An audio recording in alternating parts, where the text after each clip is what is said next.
ಇನ್ನೊಂದು ಮಾಲೂರ್ ಜನತೆಗೆ ಕೇಳ್ಕೊಳೋದು ಏನಂದ್ರೆ ಈ ಬಾರಿ ಮಾಲೂರ್ ತಾಲೂಕಲ್ಲೇ ಹಳ್ಳಿಕಾರ್ ರೇಸು ಬೆಂಗಳೂರು ರೇಸು.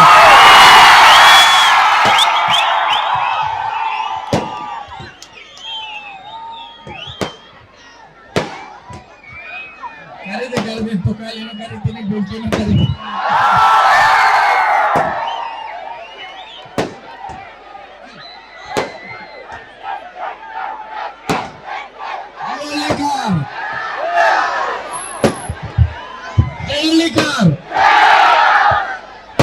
ಜೈ ಹಳ್ಳಿಕಾರ್ ಅಂದ್ರೆ ಮಾಲೂರಲ್ಲಿ ರೇಸ್, ಇಲ್ಲಾಂದ್ರೆ ಬೇರೆ ಕಡೆ ಶಿಫ್ಟ್.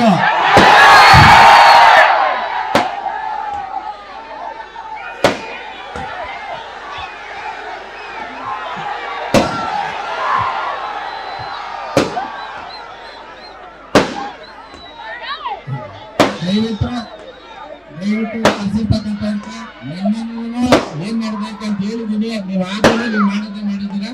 ನನ್ಗೆ ಎಲ್ರೂ ಬೇಕು. ನಾನು ಇಬ್ಬರಕ್ಕೆ ನಾನು ಮಾಡಕ್ಕಾಗಲ್ಲ. 4 ಜನ ಬೌನ್ಸರ್ ಬಿಟ್ಟು ಸ್ಟೇಜ್ ಹೊರಟು ಬರ್ಬೇಕು.